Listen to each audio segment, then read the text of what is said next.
I'm not over yet.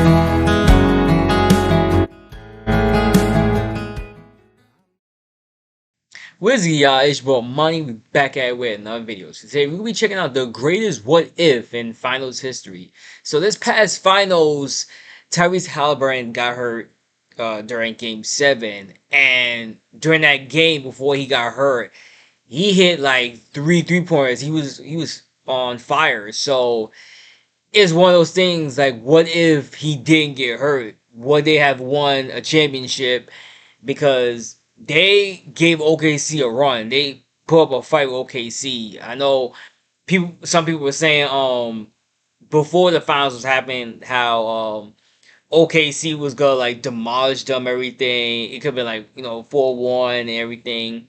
But they took them to Game 7, but fortunately Tyrese got hurt, everything. So yeah, that's gonna go down as what if he didn't get hurt? Would they have won? So yeah, so I want to dive on into this video right here. I guess that's what it's talking about right here, the video. So before we dive on in, make sure I give this video a thumbs up too. If you're new to the channel, subscribe to boy. So let's dive on in. And subscribe to Johnny Arnett.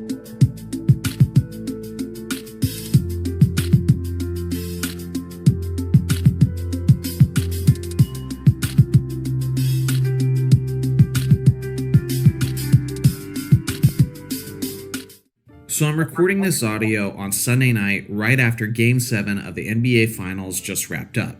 And there's no script, there's no real formula. I really just wanted to talk into a mic and share my thoughts. What happened in the first quarter was an absolute tragedy. And if you have a single competitive bone in your body, then your heart has got to break for Tyrese Halliburton. I know I was, as he was banging the floor over and over again, saying, "No, no, no." Based on the instant replay, we saw his leg pop, we saw his muscle twitch, like we've seen so many times before when guys have torn their Achilles. And no, we haven't got an official diagnosis yet that he did in fact tear his Achilles, but we all know that's exactly what happened. We've seen this happen too many times, and now we have 3 Achilles that were torn in these NBA playoffs alone. I don't know why this injury just seems to be more and more common, but it's truly tragic that it's happening yet again to the guy who was the most clutch player in these playoffs by far. I honestly think this will go down as the greatest what if in NBA Finals history. And some people are going to say that's too much, some people are going to say I'm being a slave of the moment. But seriously, just think about it for a minute.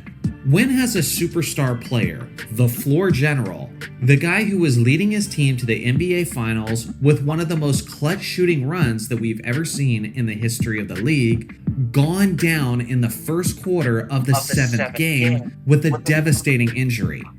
Don't get me wrong, injuries have affected the NBA Finals many times in the past, sometimes even in recent history. Andrew Bogut missing Game 7 for the Warriors in the 2016 Finals was huge.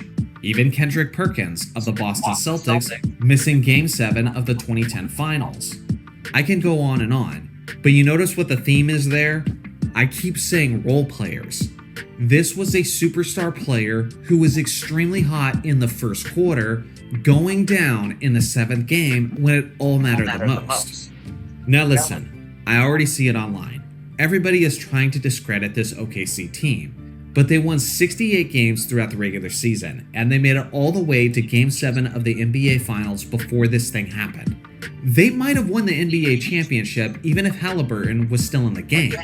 We don't know, but they earned this ring, they earned this opportunity, and they made the most of it.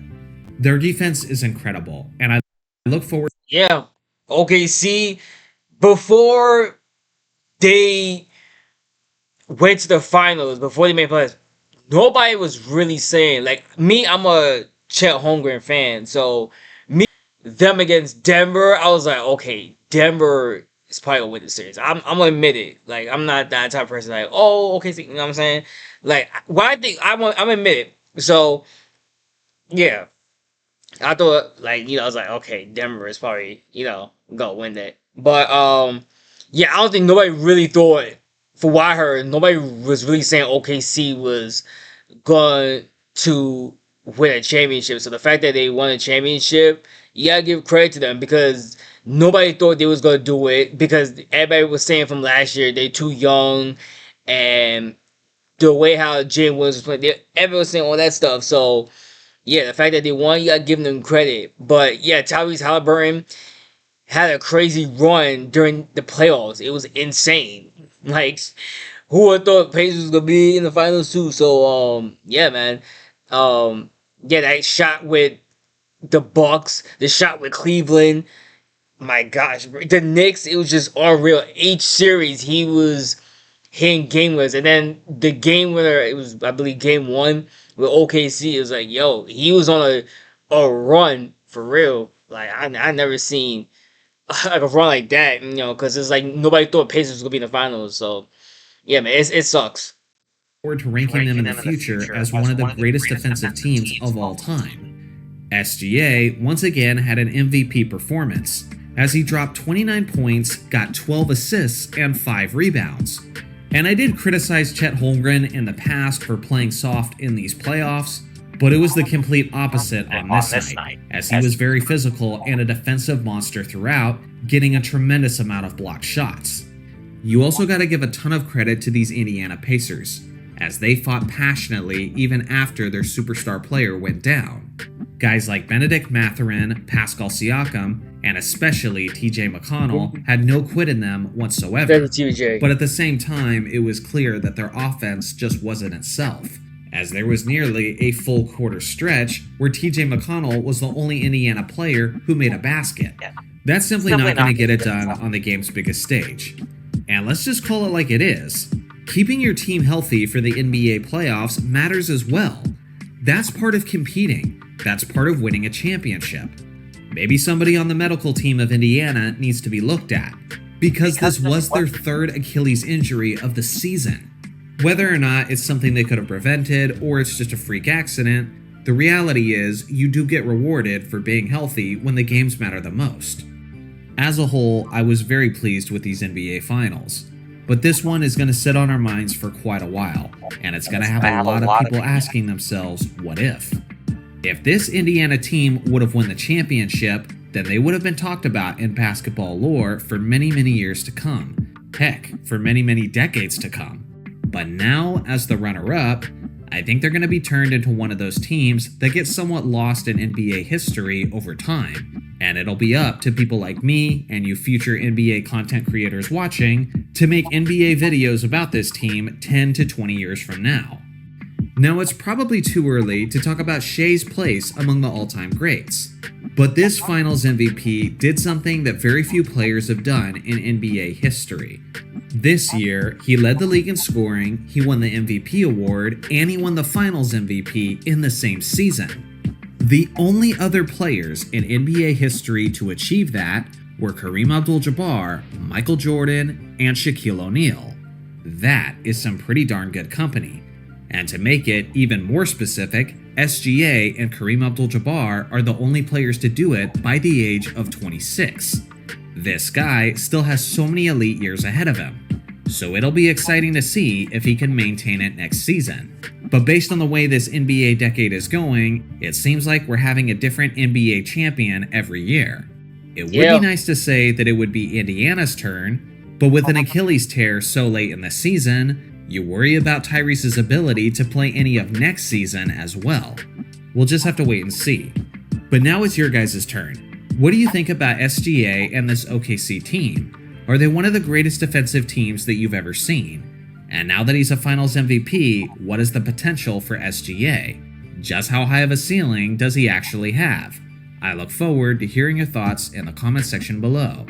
Thanks for watching as always. Make sure to like and subscribe for more basketball content, and I'll see you guys in the next video. Yes, SGA.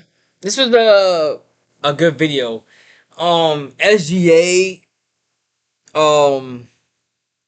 Yeah, he's only 27.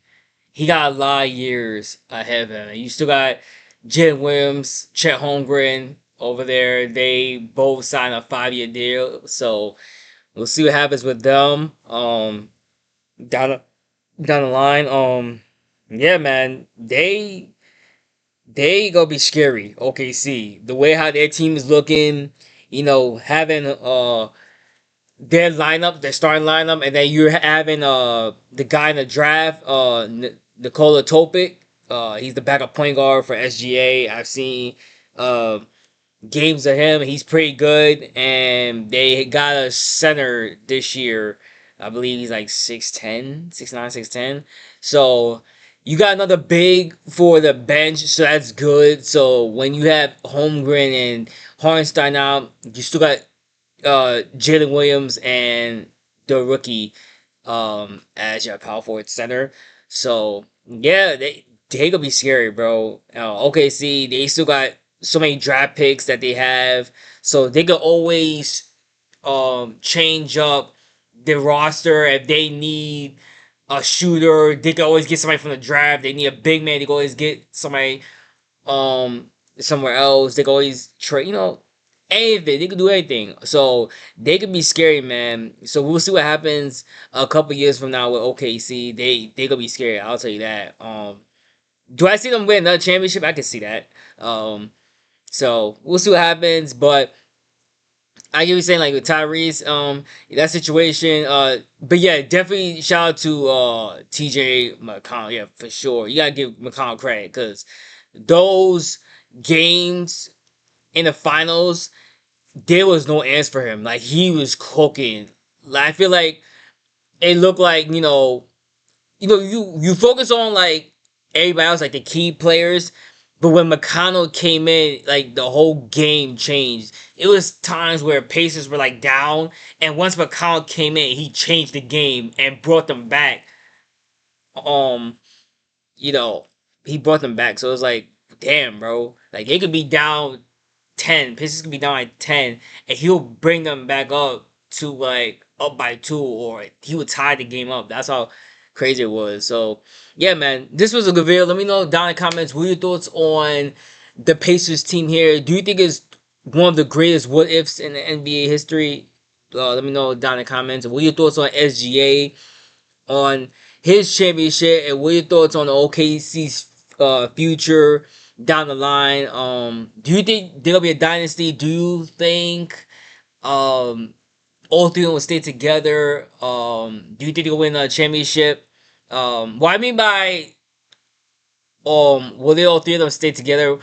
They got SGA has 4 years. Chet and J Dub has 5 years. So after that, do you see one of them be gone, like Chet or something like that? That's what I mean. But let me know down in the comments, and let me know down in the comments what y'all want to see next. If you did, y'all subscribe to the boy. Have a good day. Stay safe. I'll see y'all next video. Peace.